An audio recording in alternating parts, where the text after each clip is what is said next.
Quand on voit des clashs, c'est souvent entre les militants du MRC et ceux du PCRN. Que dis-je? C'est souvent entre ceux qui soutiennent Maurice Kamto et les autres qui soutiennent Cabral Libye. L'ennemi commun, pourtant, c'est le RDPC. C'est le RDPC qui cogne les têtes et se gargarise en les voyant se déchirer.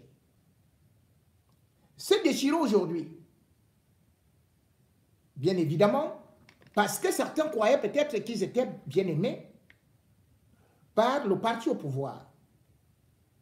Il fut un temps où Cabral Libye était l'enfant chéri, où d'ailleurs il pouvait participer au grand dialogue, pouvait être présenté à la CRTV comme l'avenir politique du Cameroun, allait même au stade avec les les combis, les Grégoire et tout le gouvernement pour voir l'avancement des travaux, se tapoter les mains, les épaules, pouvait s'asseoir côte à côte jusqu'à peut-être une certaine période de la nuit. Il fut un temps où Silis, Grégoire Ouna, l'adorait et le présentait avec le régime comme celui qui devrait venir seulement après 2025. C'est-à-dire,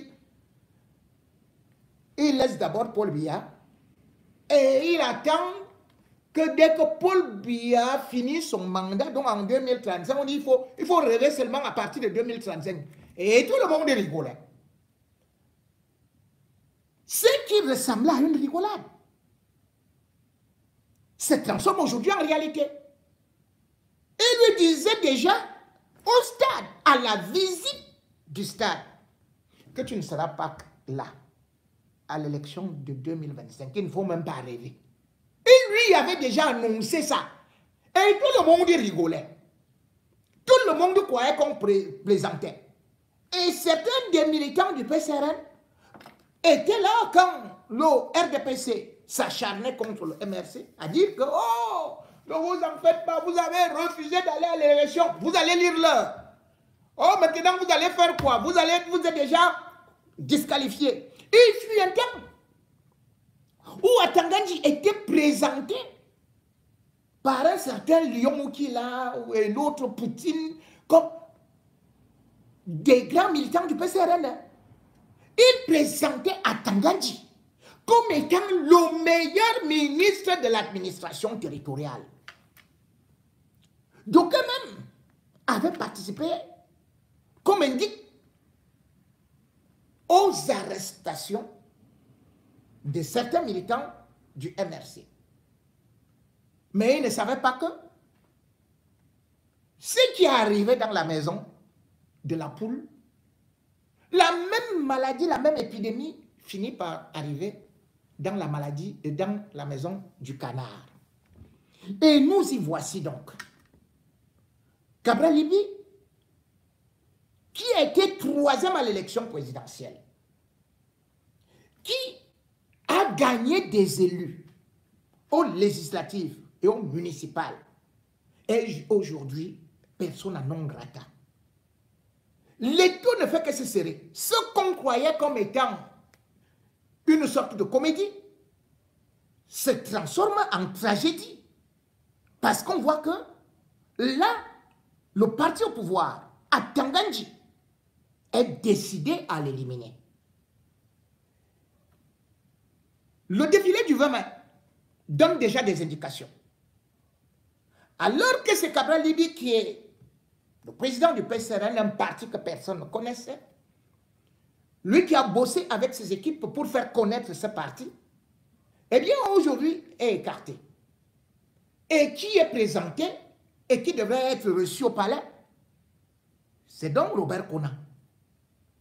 Robert Kona qui est reçu, qui sera au palais, qui sera présent au défilé du 20 mai. les indications pour la candidature sont déjà claires et nettes. Cabral Libby n'a donc plus de parti politique. Le parti politique appartient à Robert Kona.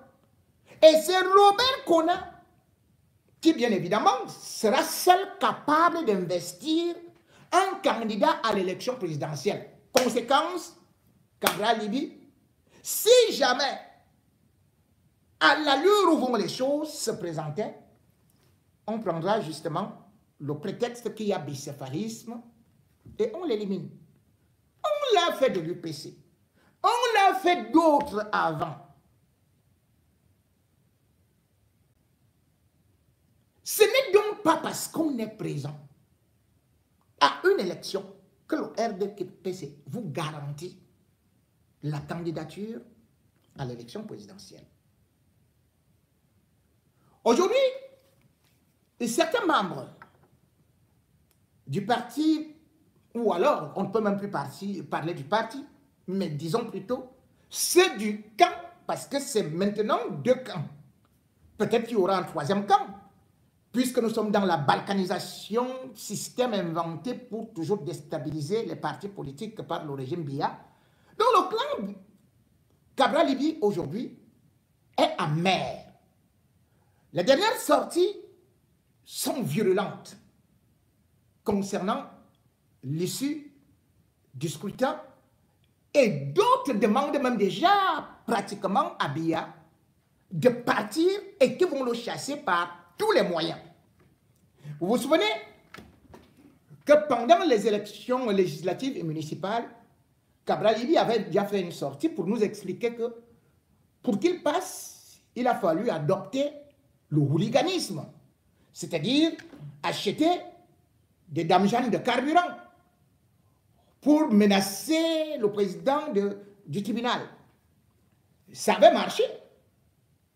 Finalement donc, si jamais sa candidature n'est pas retenue, qu'est-ce qu'il va faire? Puisque justement le Conseil constitutionnel va invalider et tout. Il faudrait donc encore acheter peut-être les damjans ou alors prendre des longs couteaux à l'instar du père de l'idole, Black. Et il faudrait donc descendre certainement dans la rue. Ah oui, quand on a affaire à une dictature de plus de 40 ans, à des gens qui sont habitués à verser du sang, ils ne peuvent jamais accepter que vous ayez l'intention de prendre le pouvoir tranquillement. Ils vont vous tordre la main. Cabral Libby sera donc obligé de faire comme Oumyobé. Prendre le maquis. Parce que s'il s'agit d'Atangandji, on peut dire c'est fini. On ne voit pas comment Atangandji va privilégier Cabral Libby et laisser Robert Kona qu'il est déjà en train de biberonner, de laver, de lever. Lui qui a d'ailleurs déclaré être un autre sujet, une créature de Paul Biya, qu'il va d'ailleurs soutenir. Cabral Libby avec des jeunes se retrouve dans la même situation que l'UPC de Oumyobé. Oui, à l'époque, ils croyaient dialoguer. C'était le dialogue. À l'époque, ils étaient convaincus qu'avec des arguments politiques, allant jusqu'à l'ONU, qu'ils allaient obtenir l'indépendance, qu'ils allaient obtenir leur liberté. Mais en fin de compte, ils ont vu le piège se refermer. Les intérêts étaient trop grands. Et ils étaient finalement devenus le gibier d'un système qui voulait absolument les broyer. Oui, ils étaient jeunes. Ils étaient beaux. Ils étaient intelligents. Mais le régime colonial les a fait tous exécuter. La prophétie de Oumyobé, beaucoup la récitent souvent. Celui qui viendra du ventre de l'avion, avec un petit pain et ceci et cela. Ah oui, c'est une belle récitation. Mais en réalité, lorsqu'on regarde la dimension spirituelle, on voit que c'est loin d'être gagné.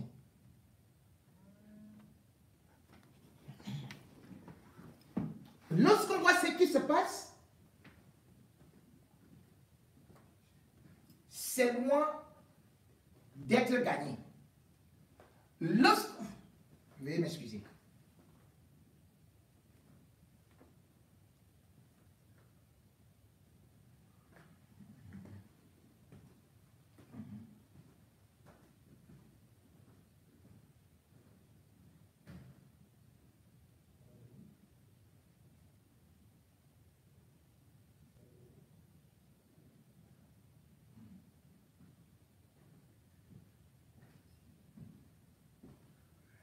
Bien évidemment, c'est les aléas du direct, tout en vous demandant à YouTube aussi d'envoyer beaucoup de cœurs pour que vous ne soyez pas lâchés. Je disais donc que aujourd'hui, c'est Cabral Libby qui est lâché. Il est lâché juste à la veille d'une élection et parce qu'il devient aussi déjà un danger. Qu'est-ce qu'il va faire? On va donc se retrouver comme aussi le jeune Nelson Mandela avec le régime d'apartheid. Il avait négocié, il était brillant, mais tout ça c'était du vent. Il était lui aussi obligé d'entrer dans le maquis, de ne plus être seulement avec les 4x4, de ne plus seulement aller siéger au Parlement. Ce n'est pas parce qu'on siège au Parlement qu'on peut être président dans un régime de dictature. Ce n'est absolument rien. Ce n'est pas parce qu'on a des élus qu'on va gagner. Non. Il faut parfois quelques sacrifices. Oui, le régime du RDPC est donc en train de pousser l'opposition à bout. Et c'est aussi le moment pour ceux du PCRN de regarder désormais qui est leur ennemi. Leur ennemi, c'est bel et bien Etoudi, c'est bel et bien Paul Biya. Leur ennemi, ce n'est pas un opposant, même aussi ceux du MRC. Leur ennemi, ce n'est pas certainement le PCRN. Parce que certains là-bas ont aussi été utilisés pour affaiblir un côté de l'opposition. Et n'ayant pas réussi à affaiblir, à tuer complètement le MRC, on dit, attendez, vous n'avez pas réussi votre mission, allez, on vous élimine une seule fois. Parce que vous-même, vous voulez déjà devenir quoi là? Voilà donc ça. Il va se passer des choses en 2025. Et pour certainement obtenir quelque chose de ce RDPC, si l'opposition ne se réunit pas, si l'opposition n'élève pas le ton, n'ouvre pas les gros yeux comme à Tanganji, c'est qu'il n'y aura rien. Cabral Libby, l'heure du maquis donc est arrivée. L'heure de charger ton carburant avec du charbon. L'heure de préparer déjà ta résidence derrière un arbre ou sur une branche d'arbre perchée comme un écureuil est arrivée parce qu'on ne sait jamais. Et surtout, garde bien des palmistes quelque part qui pourront toujours te servir. Parce qu'en brousse, dans le maquis, lorsqu'on sort, après avoir sorti le carburant, il faut savoir qu'il faut rapidement courir. Oui, demande au rat palmiste comment il fait pour vivre la nuit. Demande à l'écureuil comment il fait pour passer de branche en branche. Va relire maintenant les documents, les livres sur le maquis, parce que 2025, ça être risque toi, justement, ce héritier de Oumyobé pour chasser partout où il mettra sa tête, où il ira se réfugier, parce qu'à Tanganji, aujourd'hui, c'est que c'est toi qui es le petit piment rouge qu'il faut d'abord écraser comme condiment avant d'aller vers les grands condiments Kamto. Cabral Libi, dis-nous, qu'est-ce que tu vas faire? Là où j'ai été élu, moi, à Ezeka, demandez comment ça s'est passé. Oh oui, on te demande. À un moment, on fait partir des gens avec de l'argent pour retourner les résultats au tribunal, là-bas dans la commission départementale, parce qu'il fallait absolument donner un siège à un parti politique, parce qu'il avait beaucoup dépensé. Celui qui est parti de Yaoundé avec l'argent est arrivé à Yaoundé, les réunions de minuit ont commencé avec les magistrats et autres. Le même matin, j'ai appelé tous mes gars, je leur ai dit, vous allez à la station, vous achetez, allez m'acheter des gros bidons. C'était chez Vous mettez l'essence. non, il n'avait pas encore la station. Vous allez vous placer devant le tribunal en alliant les 10 bidons. Vous ne faites rien, vous ne cassez rien. Avec vos allumettes. Et moi, je vais appeler le président du tribunal, je vais lui dire que les bidons que tu vois là-dedans vont mettre le feu au tribunal si les résultats que nous connaissons tous ne sortent pas. Parce que nous, on avait mis les gens dans tous les bureaux de vote. Dans l'Union et j'ai tous les PV. Mais malgré ça, il voulait essayer quelque chose. Au point que je me rappelle, à l'époque, la femme du président du tribunal, qui n'habite pas loin du tribunal, est venue voir les gars pour leur dire, écoutez, s'il vous plaît, ne mettez pas le feu, nous habitons à côté, nous avons des petits-enfants.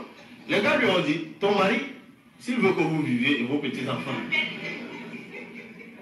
n'a qu'à sortir les résultats que le peuple a donnés. Permettez, j'ai une arme quand même. Alors, on est dans des personnes qui nous disent qu'on parle de marasme économique, que ça ne va pas, que ça ne donne pas. Mais ça, c'est un cadre proche de Cabral. Présidentiel. Écoutez. Une vingtaine de voitures, les frais de carburant, les missions, tout ça. Juste pour que quelqu'un se déplace 1 heure de temps. Et après, on vient nous expliquer qu'il n'y a pas de table dans l'extrême nord parce qu'il n'y a pas d'argent. Pourquoi vous donnez 20 voitures dans un cortège et vous ne pouvez pas mettre un table-banc dans une école?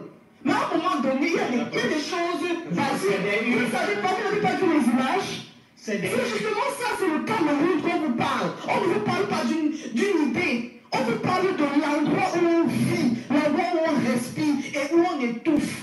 12 000 Camerounais ont quitté entre juin et septembre 2024. 12 000 Camerounais sont allés au Canada en moins de 6 mois. Vous pensez qu'ils sont partis parce qu'ils aimaient trop le froid?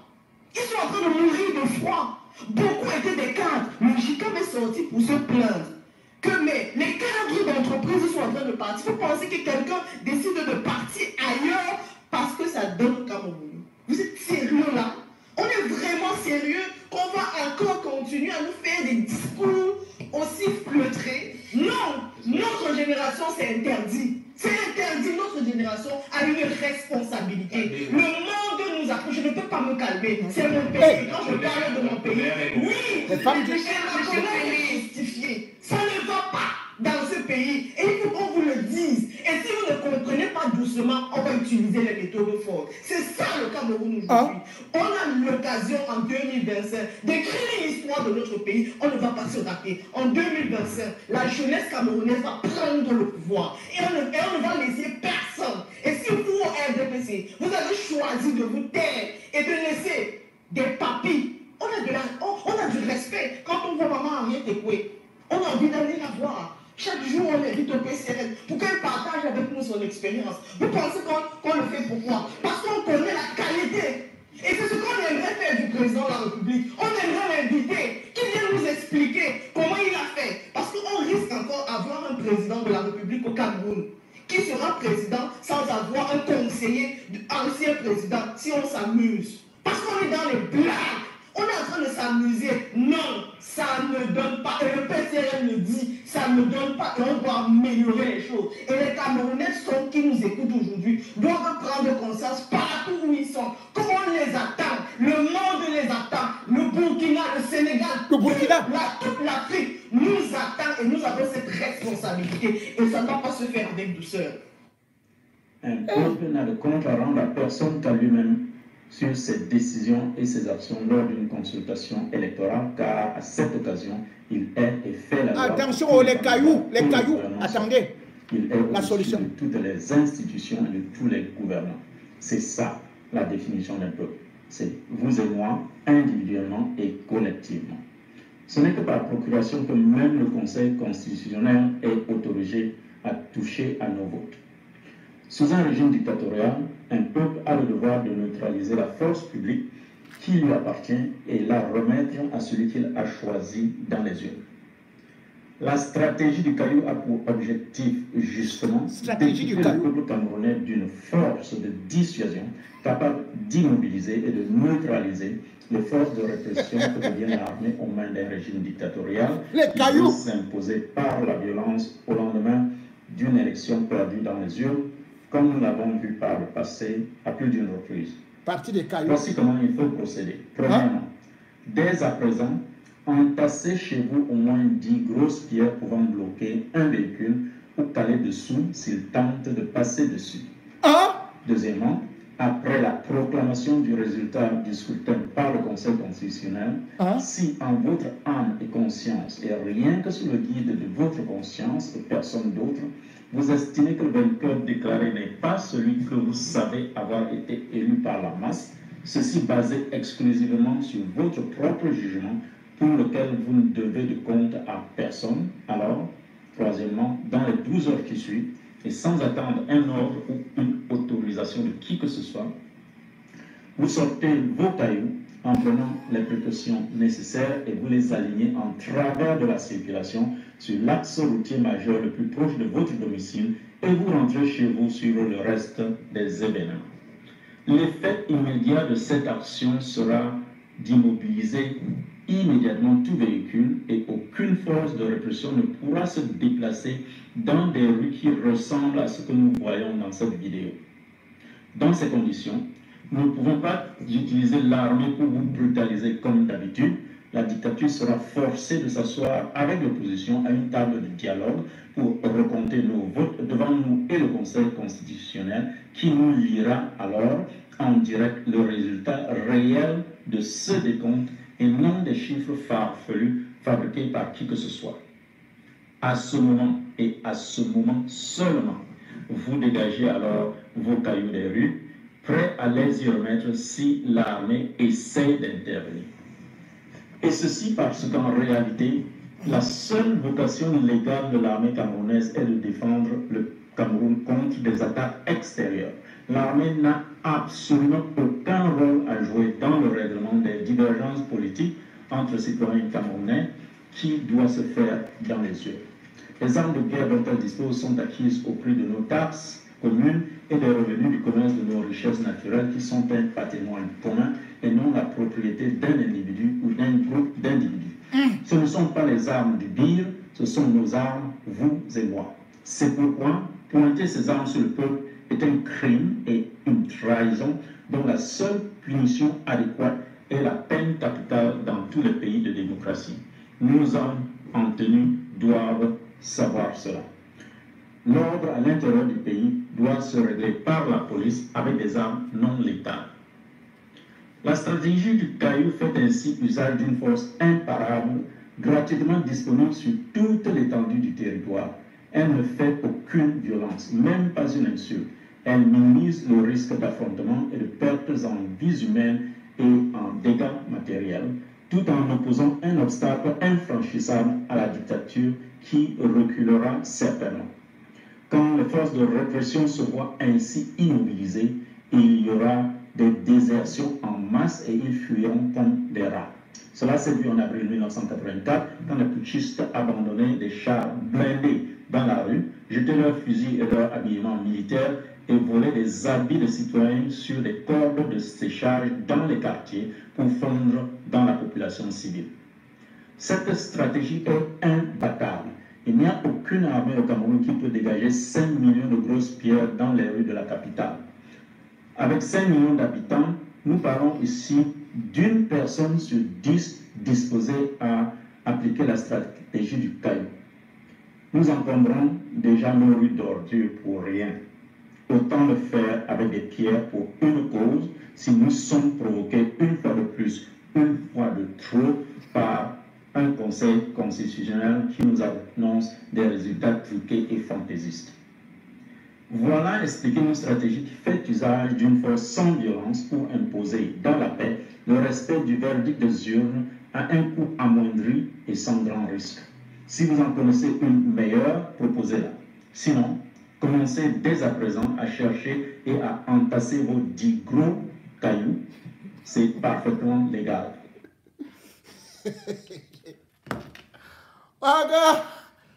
Aga, l'armée de cailloux. Armée de cailloux. On va dire que c'est la violence et c'est ceci et cela, mais cependant,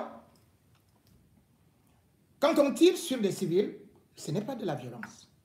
Quand on vient avec les gaz lacrymogènes, ce n'est pas de la violence. Quand on vole, et par la suite, lorsqu'un opposant veut revendiquer, on le maltraite, on l'arrête, on l'emprisonne, ce n'est pas de la violence. Bien sûr que un régime qui est habitué à voler, qui n'agit que par la force, la preuve, Atangani a dit et assume qu'il a les serpents et qu'il est le moulinette. Ce n'est pas ça la violence. Aujourd'hui, la jeunesse, elle-même est victime de cette violence, puisqu'elle la vit chaque jour. On a d'ailleurs vu des enfants se faire massacrer, des enfants de 6 ans se faire tuer. Là-bas, ce n'est pas la violence parce que c'est des hommes en tenue et d'autres bandits au quartier qui bénéficient de la protection de la justice ou encore de la police et même de l'armée. Là-bas, ce n'est pas de la violence. L'État du Cameroun est un État très violent. C'est un État qui aujourd'hui, de par le vol, de par la dictature sanglante, a toujours eu à massacrer les populations. Les populations, à une certaine période, pour défendre justement la vérité des urnes, le verdict des urnes, ces populations seront appelées à se défendre. Ah oui, à défendre leur vote. Grégoire Ona dit que personne ne pourra sortir. Mais il faudrait que le même Grégoire Ona aille donc enlever les cailloux, puisque c'est un homme violent qui d'ailleurs va dire aujourd'hui que oui, c'est la base qui utilise la farine qui est très violente. Oui, ce sont les partis de l'opposition qui demandent la révision du code électoral. C'est ces partis-là qui sont violents. Oui, ce sont les militants qui demandent à Paul Biya de pouvoir donner son bilan et d'expliquer où est parti l'argent du Covid ou encore des stades. C'est eux qui sont violents parce qu'ils ont juste eu à parler.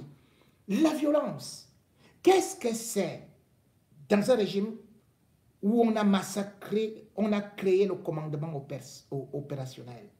La violence, qu'est-ce qu'elle sait dans un régime où on vous arrête sans mandat, on vous emprisonne au sous-sol, on vous tabasse, on tue des journalistes?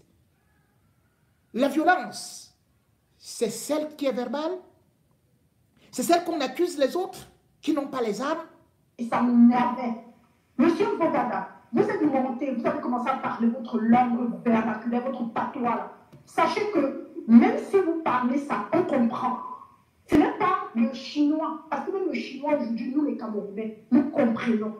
À un moment donné, excusez-nous, votre langue, votre patois, ce n'est pas la langue nationale. Ce que Biya a été incapable d'instaurer au Cameroun, mais ce que vous avez voulu imposer aux gens, comme vous avez dit, vous avez voulu assimiler les anglophones. C'est aussi comme ça que vous voulez assimiler tous les Camerounais. Avec votre langue là, avec votre patois là. Vous croyez qu'on ne comprend pas? On comprend tout ce que vous avez dit, monsieur. Et vous parlez de violence. Ah ouais, vous devez savoir que ceux qui sont pour le procès Maurice Kamto, ils font plus de mal que de bien parce que quand ils montent sur les panels, ils sont violents. En quoi ils sont violents? En quoi on est violent si on en a ras le bol de la façon dont Biya a dirigé le pays depuis 33 ans? Vous n'allez pas frapper les gens, vous n'allez pas frapper les enfants des gens et dire qu'elle leur empêché de pleurer. Mais je suis désolée. Votre violence, ce sont les enfants qu'on a mis dans les cartons, là, qu'on a trimballés dans les taxis, les passeports de couveuse. C'est ça la violence. La violence, c'est Bibou-Nissa qui n'a rien fait. Il était empêché de se marier et puis on est venu le choper un matin chez lui, soi-disant intention de marcher. Monsieur, c'est ça la violence. On a vu le professeur, comment on appelle là, l'enseignant Jean Bonheur Résistant, il est revenu de l'Allemagne. Il a offert des stylos et rasables à ses élèves. Dans une salle de classe, nous sommes en quelle année? Au 21e siècle, il n'y a pas de porte, il n'y a pas de fenêtre. Vous vous rendez compte? C'est ça la violence. Biya a toujours dit, la jeunesse est la flèche de lance de la nation. Mais vous ne savez, cette jeunesse est tellement réprimandée. Les écoles n'ont pas de salle de classe. Les écoles n'ont pas de... On a vu au nord, là, j'ai contribué pour le MRC, pour comme Amadou Mota et le docteur Boucher, puisse construire une salle de classe à l'extrême nord, où Issa Chiroma est parti s'asseoir sous un arbre, soit disant c'était une salle de classe. Ça, c'est la violence. Je parie que le pays où toi tu vis aujourd'hui, où tu profites, où tu te mets les doigts, tu te fous les doigts dans le nez, et puis tu soulèves les pieds en l'air, il y a tout pour que les enfants aillent à l'école sereinement. Mais vous parlez de quoi de violence? Vous parlez de quoi de violence? Le bébé Martha qui a été tiré sur le dos à bout portant. On nous a parlé du Mali. Vous parlez de quoi de violence? Laurent, je vais vous conter une histoire. Des marches de 2020. Il y a le petit frère de l'ami de mon petit frère. Il est en France maintenant. Il a fui le pays par le Nigeria. Il est arrivé en France. Pourquoi? Parce qu'il a fait la marche. Les brigands de Biya sont venus pour l'arrêter. Mais chance pour lui. Ils sont arrivés, ils ont trouvé son voisin, ils ont cru que c'était lui. On lui a mis un sac sur la tête. On l'a transporté de Douala jusqu'au sel à Yaoundé. Même pas un arrêt. Il a fait sur lui. On arrive au sel, on le frappe. Il a dit qu'on a commencé à le frapper. Qu'il a perdu connaissance. C'est quand il se réveille qu'on lui dit pourquoi on l'a attrapé, alors qu'il n'a jamais marché. Par erreur. Vous vous rendez compte? On l'a pris comme ça là. C'est ça la violence. Tout à fait. La violence, c'est le professeur Maurice Kamto qu'ils ont transporté de Douala à Yaoundé, l'empêchant de faire ses besoins. C'est ça la violence. Mais vous parlez de quelle violence? Vous voulez qu'on énumère toutes vos violences? La violence, c'est Patrick Rifoué qui va sur un panel de télévision qui dit si le MRC gagne les élections, on va faire un coup d'État. C'est ça la violence, monsieur. Vous nous parlez de quelle violence? La violence, ce sont les disparus de 2008, des émeutes de la faim. Je connais plusieurs personnes qui ont quitté le Cameroun parce qu'ils ont marché. On était obligés de les infiltrer du Cameroun à cause de la violence. Vous nous parlez de quoi en fait? Vous nous parlez de violence parce qu'on parle de la violence verbale. La violence verbale a déjà blessé qui? Si ce n'était que la violence verbale, c'est que Biya a quitté le pouvoir. C'est que Biya n'est plus étudié. Vous nous parlez de quelle violence, monsieur Mourada? Vous êtes tellement tribaliste que vous portez le nom de votre village. Je dis franchement, vous parlez de quelle violence? La violence, ce sont les enfants de l'extrême nord qui marchent des kilomètres pour aller chercher de l'eau à boire, pour aller chercher de l'eau potable. Les enfants qui tombent dans les rigoles, dans les pluies, parce qu'ils n'ont pas de l'eau potable. Vous parlez de quelle violence?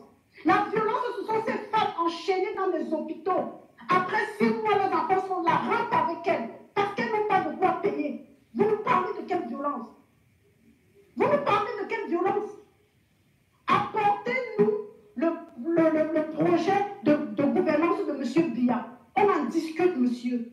Apportez-nous ce projet de gouvernance, on en discute. Qu'est-ce que Biya a fait pour le Cameroun? Pourquoi on ne devrait pas être violent?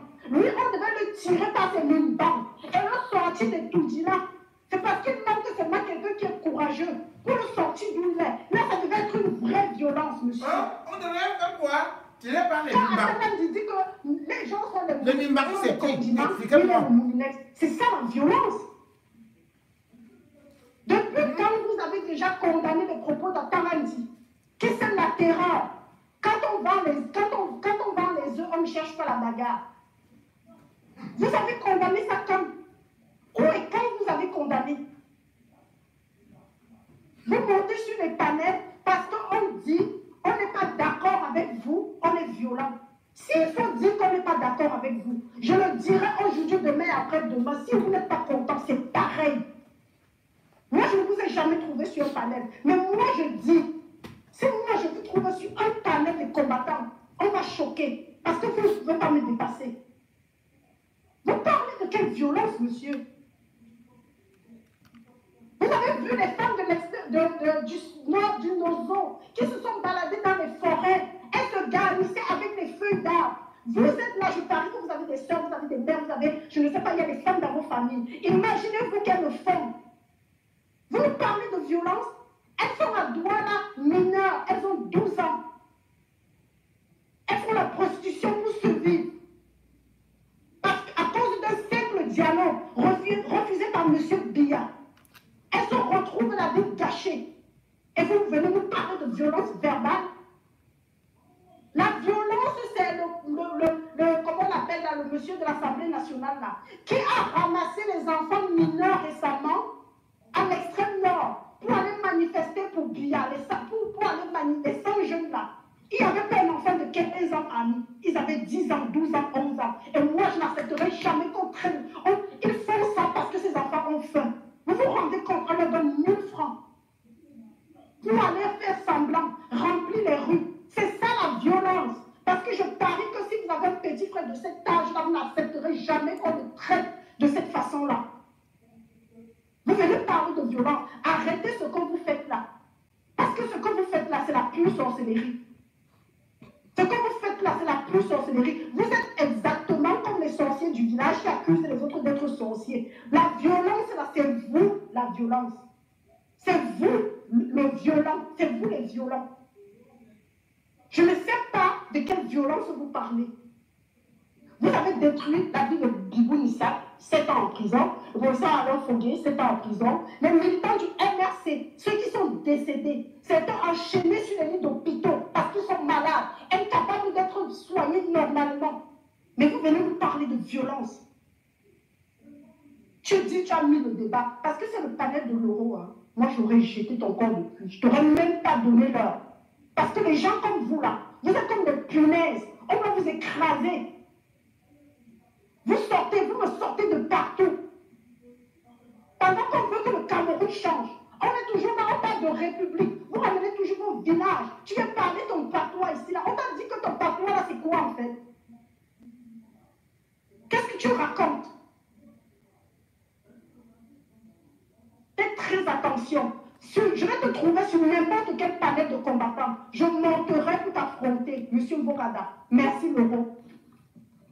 Merci, Loflé. Merci, Loflé. Je suis un peu choqué parce que M. Bokada...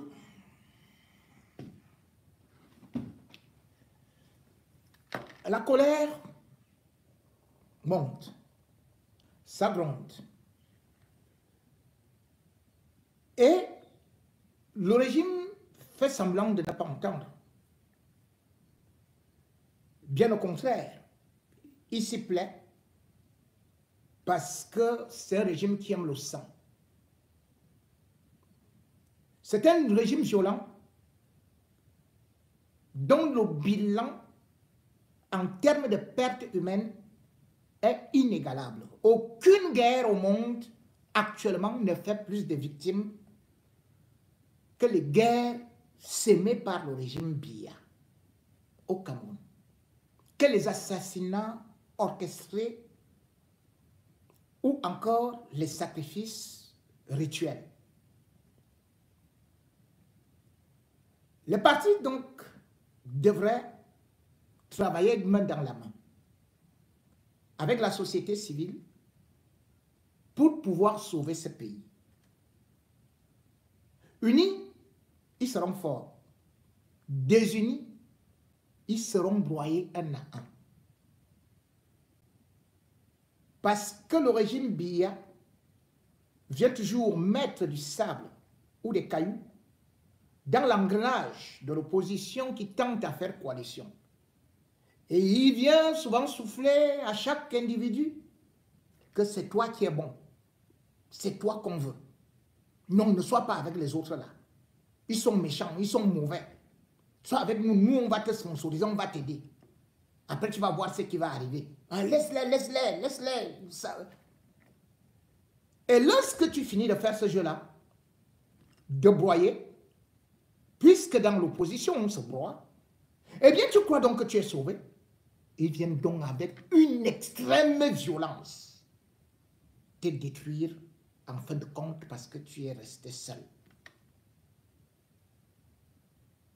Ils utilisent toujours la même chose, présentant l'autre comme étant tribaliste, présentant l'autre comme étant violent, présentant l'autre comme n'aimant pas le Cameroun et voulant vendre le Cameroun aux Occidentaux. Et pourtant, c'est eux qui vendent le Cameroun aux Occidentaux. C'est eux qui pillent, volent et vont construire chez les Occidentaux. C'est eux qui, bien évidemment, traitent les autres des tribalistes, mais font du tribalisme leur mode de gouvernance, ou d'ailleurs, certaines régions, y compris celle de Biya ou le village de Biya, sont désormais interdits à l'opposition.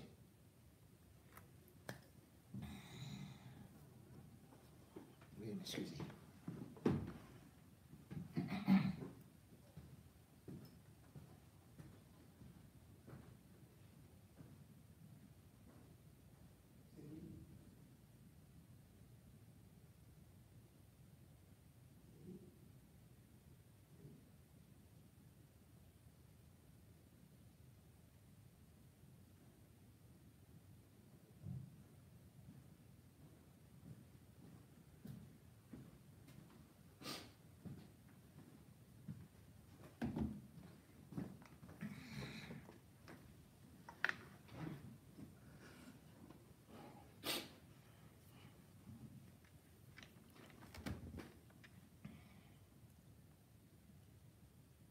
Le régime Biya a donc fait ce que le régime colonial avait déjà semé. La division. L'ennemi, c'est ton frère. Ou plutôt, c'est celui qui vient de l'autre village. C'est celui qui n'est pas de ton ethnie. L'envahisseur, c'est ton frère, qui est du même pays que toi. Mais le Chinois, qui vient de notre pays, est mieux. Poutine est magnifique pour l'Afrique. Ah oui, on est panafricaniste, on veut Poutine. On veut Poutine. Mais les Américains sont bien accueillis, achètent même des terres. Les Libanais sont très bien accueillis. Au Cameroun. Mais les Camerounais des autres tribus, c'est eux qui ne demandent, c'est eux qui ne méritent pas d'aller dans le village de l'autre. Non, non, non, non. Chacun doit rester chez lui. Ah, vous êtes en train de venir nous envahir. Et d'ailleurs, parmi les stars, il y a un certain Limbi Lobe. On a donc mis en nous les gènes de la détestation. On a mis en nous l'égoïsme et surtout le tribalisme.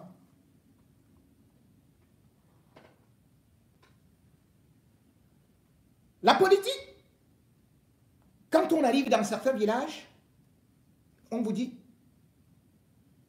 même un parent qui ne connaît ni programme politique ni ceci, il vote en fonction du nom ou en fonction des origines du candidat. C'est à qui la faute? C'est le régime Biya qui a expurgé d'abord des manières scolaires le civisme, le livre d'éducation physique, qui nous apprenait déjà ce que c'est qu'être Camerounais.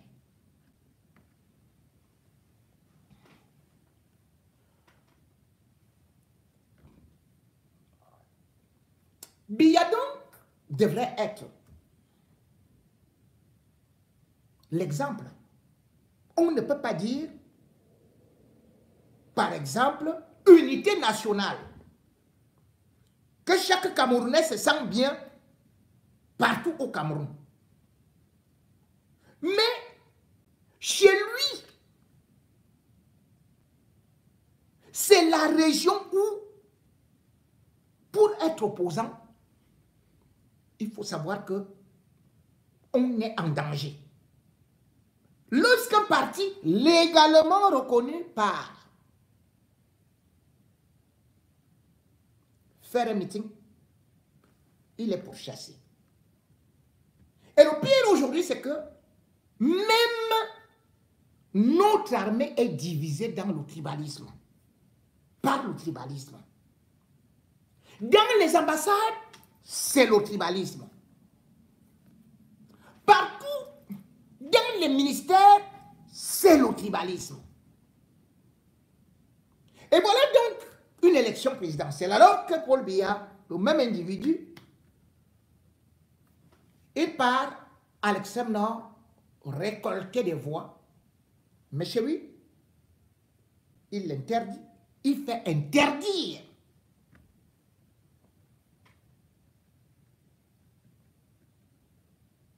les partis de l'opposition. Je vais vous faire d'abord, parce que j'aurais pu même vous mettre un élément de professeur Fogui. Ça viendra une autre fois. Mais je vais vous faire écouter quelques représentants ou alors quelques militants du MRC qui ont connu une mésaventure, qui ont été chassés du Sud, pourchassés parce que le Sud est un État où il faut avoir un passeport. D'ailleurs, il y a une fille qui a fait une vidéo où elle disait qu'il faut créer un passeport ECAN. Il faut avoir un passeport et un visa avant de tenir un meeting politique.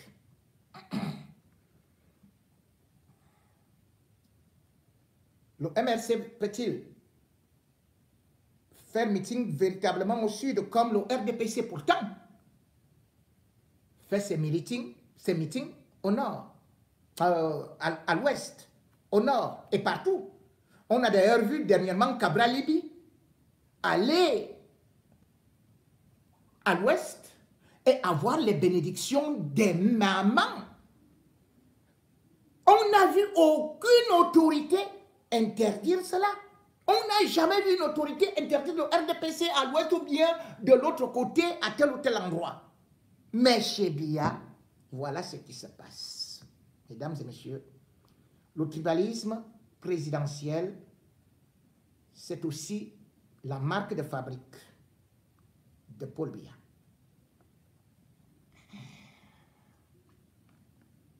Mes premières impressions sont des impressions de stupéfaction. Parce que depuis ma naissance, j'ai toujours été conscient qu'on appartenait à un pays. Partagez, s'il vous plaît. Qui se nomme le Mars. Un pays qui est apparu dans la carte du monde, dans la première carte du monde, il y a plus de 300 ans. Un pays qui a été découvert il y a 2600 ans par un Carthaginois qu'on appelait Anon. J'avais la ferme conviction, la conviction fondamentale d'appartenir à un pays, une nation composée d'un peuple, avec ce que cela implique comme vision commune, comme volonté de vivre ensemble. Mais depuis quelques années, et notamment ce jour, je constate qu'il y a une catégorie de personnes qui habitent ce pays-là, qui ont pour projet de diviser ce pays. Partagez. Et de le laisser en lambeaux. Merci beaucoup, le cœur. Et je vais aller par 4 chemins. Il y a un homme dont l'objectif est de détruire le Cameroun. Cet homme a pour nom Paul Biya. Je le tiens pour responsable de ce qui arrivera à notre pays. Il y a un homme dont l'objectif est de détruire le Cameroun. Cet homme, c'est M. Paul Biya, que je tiens pour responsable de ce qui arrivera à notre pays. Je voudrais le dire clairement. Tout à l'heure, vous avez dit que j'ai été arrêté par des voyous qui nous ont été arrêtés, mais ce n'est qu'une partie de la vérité. L'autre partie, c'est que ce n'est pas un hasard que nous sommes stoppés ici. Je le dis et je l'affirme pour avoir causé personnellement avec les autorités administratives de la région du Sud et des Bolo en particulier, qui m'ont dit, il s'agit notamment de monsieur le sous-préfet de l'arrondissement des Bolo à premier, je le dis publiquement à la fin du monde, qui m'a dit que les militants du MRC n'entreront pas à Bolova. on ne les laissera pas entrer Boloba. Ce n'est pas là la parole d'un voyou. Les voyous prennent le relais, mais c'est quelque chose qui est ourdi, qui est pensé depuis le sommet de l'État. Et c'est pour ça que je tiens pour responsable M. Biya de la destruction de notre pays. Je voudrais finir en disant que l'engagement qui est le mien et qui est celui des militants du Sud est un engagement total, entier. C'est un engagement éternel pour notre pays. Et pour ça, rien ni personne ne m'arrêtera. Merci. Je le répète. Merci. Personne ne m'arrêtera dans l'engagement que j'ai pour mon pays. Merci. Et enfin, je voudrais m'excuser à la place de ces personnes que je ne voudrais pas qualifier. M'excuser auprès des camarades qui se sont mobilisés, certains venant d'ailleurs et d'autres de l'Ouest même, pour venir accompagner dans la chaleur fraternelle les militants et militantes et sympathisants du Sud. Je voudrais de tout mon cœur les remercier et m'excuser encore une fois de plus auprès d'eux pour le désagrément qu'ils ont eu. Merci donc. Nous remercions Nous allons partager. Le chant fondamental de notre peuple. Le chant pour lequel tant de vies sont tombées. Le chant pour lequel Oumnobé a été assassiné le 13 septembre 1958. Le chant pour lequel Moumien a été empoisonné et mort enterré à Conakry. Le chant pour lequel Ernest Wanger, à Bafoussam en janvier 1974, a été tué devant les Camerounais. Pour ce chant, pour lequel, au CNFANA, tous les autres, Mate Kemlion, Abel et Inga, ont donné jusqu'à leur vie. Nous allons exécuter ce chant dans la fraternité républicaine.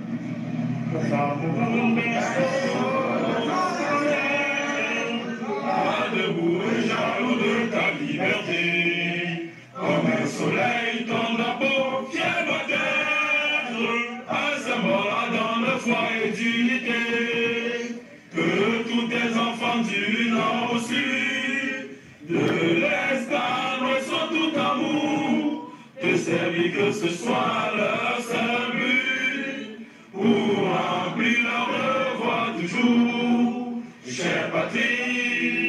Quelle chérie, tu es notre seul et vrai bonheur, notre joie, notre vie, à toi l'amour et le grand honneur.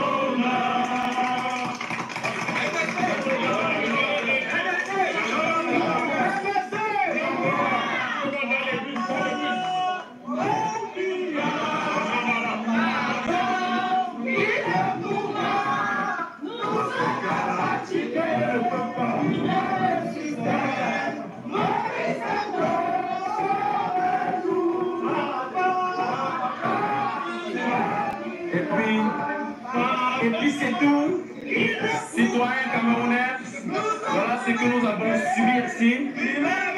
Vraiment, la violation des droits de l'homme, l'interdiction d'un parti politique de participer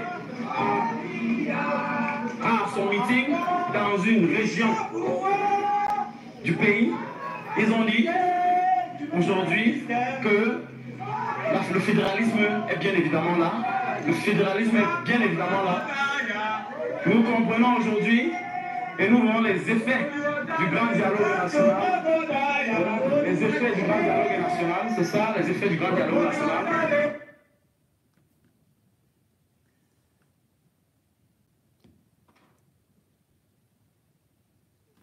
Vous voyez donc que Biya n'a jamais voulu la consolidation de l'unité nationale, la preuve. Même si Ahidjo est parti de la République fédérale du Cameroun à la République unie du Cameroun, Paul Biya est revenu à la République du Cameroun. C'est sous Paul Biya qu'on retiendra que les anglophones ont décidé de se mettre en sécession, de créer la sécession et surtout de revendiquer un État amazonien. Lorsqu'on voit des interdictions ailleurs, des opposants, comment ne seraient-ils pas eux aussi tentés de dire dans leur religion que personne n'entre plus chez eux et qu'eux aussi veulent leur État? Paul Biya est donc l'artisan, le moteur de la sécession, de la division au Cameroun, via le tribalisme. Ce tribalisme d'ailleurs va, comme je le disais tantôt, jusque dans notre armée, qui devrait être un socle, non seulement de patriotisme, mais aussi même de la défense de nos intérêts communs. Or, on a vu justement ce Patrick Rifoué et bien d'autres aller sur des plateaux et appeler pratiquement l'armée à intervenir pour des coups d'État si jamais Maurice Kamto ou un opposant prenait démocratiquement le pouvoir, donc élu. Il n'a jamais été inquiété. Bien au contraire, il continue à se pavaner sur des plateaux télé en attendant une nomination à la façon de Momo. Au sein de l'armée, c'est un véritable malaise. Mais si je vais vous proposer des éléments de l'armée qui ne sont plus d'accord, qui se mettent en groupe, mais qui à une certaine période, lorsqu'ils voient le sang couler, et lorsqu'ils voient que c'est eux qui perdent étant au front, où ils s'appellent camarades, ils se disent non. Certains ont pris le courage de faire le témoignage à visage découvert pour dire l'armée n'est pas la propriété de Biya. L'armée n'appartient à personne. L'armée appartient à tout le monde et qu'ils sont prêts à accepter aussi un opposant s'il est démocratiquement élu, n'en déplaise à Rifoué et compagnie et autres hurluberlus qui croient que c'est la tribu qui doit être la priorité au Cameroun. Bonjour à tous mes frères civils. Aujourd'hui, j'aimerais vous poser une question. Est-ce que le drapeau porte le nom de quelqu'un? Est-ce que le drapeau porte le nom de quelqu'un? Sûrement pas. Il porte les couleurs de la République du Cameroun, vert ou jaune. Donc nous avons juré de défendre avec honneur et fidélité. Je sors de ce silence pour répondre à certaines personnes qui pensent que nous sommes les militaires de quelqu'un. Nous n'appartenons pas à une tierce personne. Les militaires de la République du Cameroun, nous appartenons à la République, à la terre de nos ancêtres. Nous avons prêté serment de la défendre, honneur et fidélité jusqu'au sacrifice suprême, quoi qu'il en coûte. Il y a un type qui a dit l'autre jour, quand les militaires, mes frères, sont tombés à Oulogo le 24 mars, il a dit, voilà les militaires de Paul qui sont tombés. Et vient aujourd'hui les répondre. Nous n'appartenons pas à quelqu'un, nous appartenons à la République. Et peu importe demain qui sera président, nous serons derrière pour protéger l'intégrité, juste l'intégrité de notre territoire.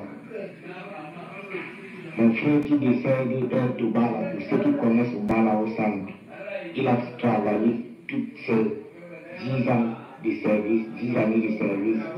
Le bataillon de foot aéroporté de Koutara, qui est situé à l'ouest du pays. Il dit bien à l'ouest sur les montagnes du Fumbo. Les gens qui connaissent l'ouest. Et il meurt sur un front à l'extrême nord Oulogo, après Photocop, pour ceux qui connaissent. C'est une preuve matérielle que nous n'appartenons pas à quelqu'un. Sinon, il serait tombé au centre, il serait tombé à Yaoundé, il serait tombé à Obala, notre ville natale. Nous sommes sortis de nos parents, pas pour servir un individu, une tierce personne. C'est pour servir toute la République. Peu importe qui la dirige, tant qu'il la dirige pour le bien de tous les Camerounais, nous serons derrière lui. Arrêtez les individus. Arrêtez de faire certaines divisions qui ne sont pas bien. Ça me blesse aujourd'hui, mon frère est à la mort. Dans 3 ou 4 jours, on devrait l'enterrer. Les gens disent que c'est un militaire de telle personne, c'est un militaire de telle personne. Est-ce que le remerciement lorsque nous tombons au front, est-ce que le remerciement lorsque nous tombons au front, c'est de dire que nous appartenons à une personne, c'est de dire que c'est le militaire de tel qui est mort? Arrêtez d'essayer de nous diviser. Ça fait vraiment mal, très mal. Nous appartenons à la République dont nous avons prêté serment de servir avec honneur et fidélité.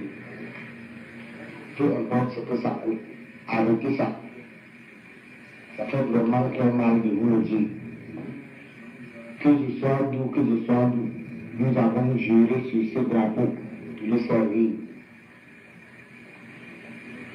Il n'y a pas un militaire qui appartient à terre, peu importe qui sera président demain. Faites vos élections. Nous ne nous mêlons pas, nous protégeons juste l'intégrité. Nous nous rassurons que vos élections, vos trucs se passent très bien, dans la paix, la tranquillité. C'est ce qui est notre devoir. Nous avons nos pleurs, nous avons nos batailles, nous avons nos victoires, nos prouesses. On n'a pas besoin de vos discours tribalistes. On n'a pas besoin de vos discours haineux. S'il vous plaît, aidez-nous à construire ce Cameroun, pas à le diviser. L'armée camerounaise ne connaît pas de politique. On ne fait pas dans la politique. Peu importe qui est président demain, peu importe qui dirige, tant que c'est pour le bien de la nation, nous serons toujours là.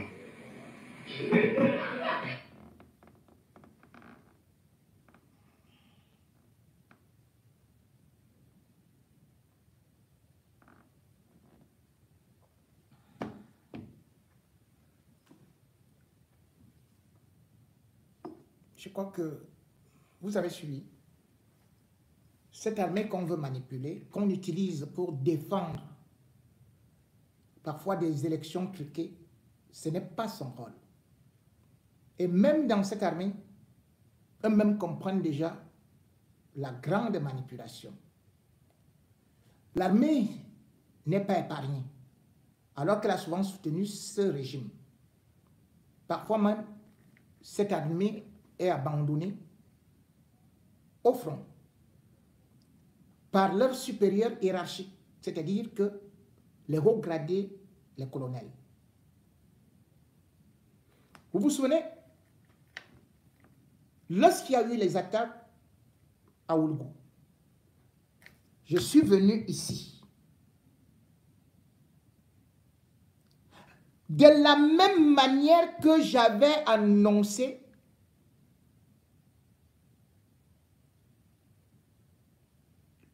l'assassinat de Martinez Zogo, des semaines avant. Vous êtes témoin que je suis venu ici, j'ai alerté le gouvernement. Je leur ai dit que Boko Haram allait de nouveau attaquer à Oulgou. Que ce sera une attaque lourde. Et j'avais donné les dates. Là où je vous parle, Boko Haram a encore attaqué la base de Oulgou vendredi 16 mai 2025. Exactement. Allez regarder mes vidéos.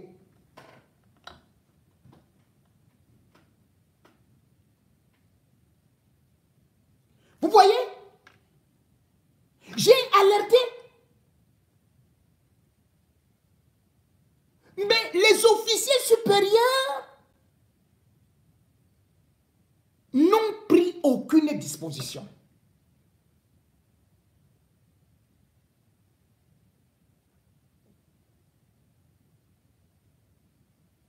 C'est terrible.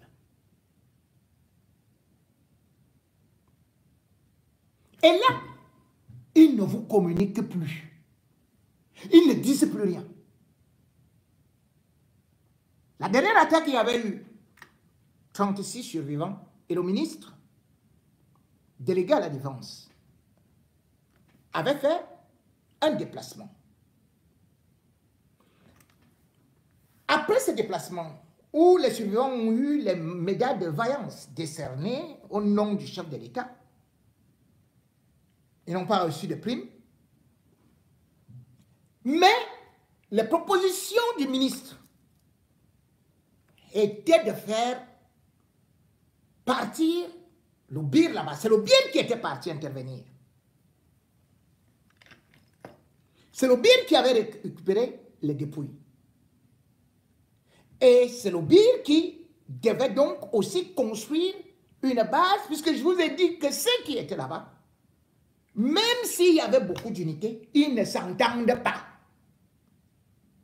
Comme vous voyez là, ils ne s'entendent pas. C'est-à-dire que vous êtes dans une même base. Vous ne vous entendez pas. C'est-à-dire que les gars qui sont du BETAP, c'est-à-dire que une unité d'élite qui à l'époque était comme le Bir et qui aujourd'hui est cantonné là-bas à l'extrême nord, quand ils préparent même la simple nourriture,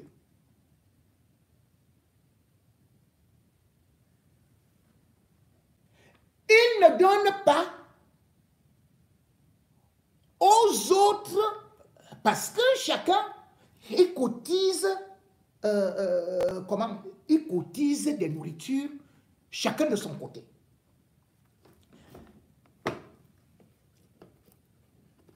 Le RAS, même chose.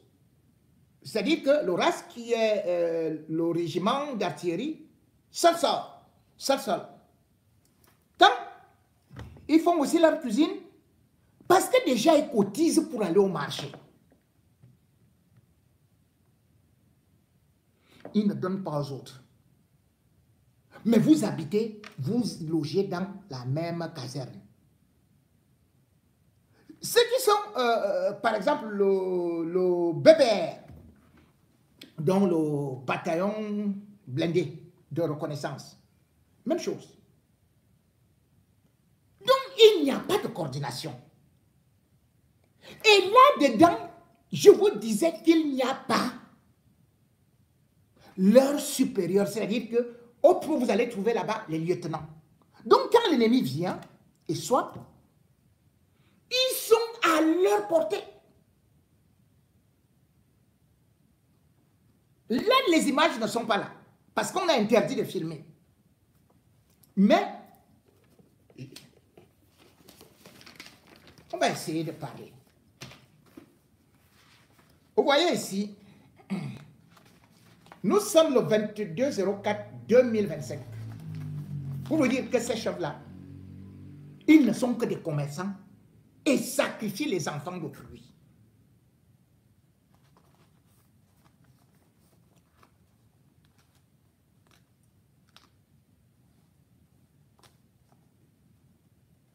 C'est un message qui disait déjà que ISWAP a attaqué une position de l'armée camerounaise à Gassama.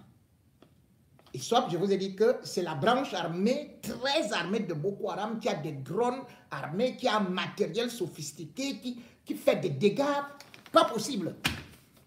Et d'ailleurs, il faut savoir que j'avais dit que ISWAP, c'était encore beaucoup armé. Parce qu'ils sont partis attaquer au Nigeria, ils avaient tué 52 soldats. Par surprise, mais en tuant ces 52 soldats, ils avaient récupéré le matériel, donc sans Kalachnikov, les ordinateurs, les lance-roquettes. Et c'est avec ça qu'ils devaient venir attaquer le Cameroun. Donc j'avais averti, ici en direct, ils n'ont pas pris de dispositions. Et pourtant, après mon direct, il y a ce message qui dit qu'il soit dit revenir au lac Tchad, Cameroun, comme j'avais dit, et détruire toutes les positions militaires se trouvant dans et autour du lac Tchad, progressivement. Et on dit vigilance. Voilà ça. S'encadrer en rouge. Et ça, c'est la date 22 avril 2025. J'avais déjà parlé. Voici un autre message. Nous sommes le 9 mai 2025. J'avais déjà parlé. Parce que je vous fais comprendre que ISWAP viennent d'attaquer 3 3 positions de l'armée camerounaise dans un intervalle de moins d'une semaine. Moins d'une semaine.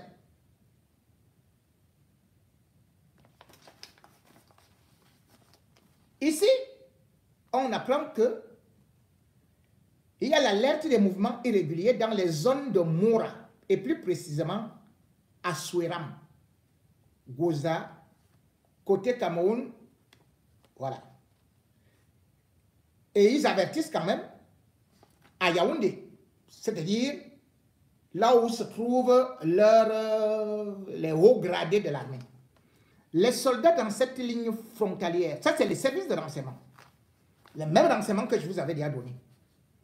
Les soldats dans cette ligne frontalière et autour doivent veiller au mieux, passer à l'offensive dès cette nuit et la nuit de dimanche à lundi. Il est aussi possible que leur cible soit ces localités ou les localités autour des lieux cités. Vous voyez, c'est bien encadré, Souéram. Et c'est là où ils sont partis attaquer. C'est là où ils sont partis attaquer. Pourtant, le message date du 9 mai. Vigilance. Mais cependant, ils disent ne pas confondre les drones. Depuis 3 jours, des drones de l'armée nigériane, donc parce que ISWAP envoyait les drones armés parfois sionis. Depuis 3 jours, les drones de l'armée nigériane sont dans le ciel nigérian et aux frontières avec le Cameroun. Hier nuit, ils surveillaient Sambiza. Ici, on a les zones d'alerte. Dans ces zones d'alerte, le message date, vous voyez, tout est en rouge. Hein? C'est bien souligné. Les zones d'alerte moyennes, mais à rester très vigilants. Nous sommes le 12 mai 2025. Voici ce que les services de renseignement écrivent. Gamse, Manawadji, Ashigashia, Gouzoudou, Malumri, Zuru, Djakana, Pivou, Kourgi. Kourgi est en rouge. Et c'est là où ils ont aussi attaqué. Igawa, Routul Komari, Kouyapé, Ndaba, Mora, et plus précisément à Amchali, il est l'aidé. Voilà les trucs de renseignement. Bon.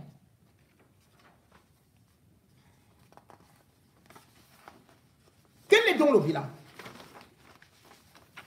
Ils ne vous le diront pas, mais selon mes renseignements, vous pouvez voir, on a à peine seulement une image comme ça, des images comme ça, je ne peux pas vous montrer trop parce que c'est avec un peu trop de sang, des trucs, voilà, c'est... Bon, non, c'est un peu trop...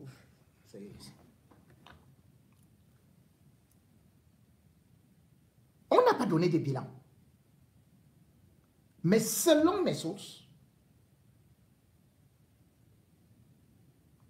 dans cet endroit-là, il y a eu, à Ologo, 5 morts et 5 blessés. Le pire, c'est que le matériel qui a été transporté là-bas, qui a été amené là-bas, a encore été incendié. Tout a été incendié.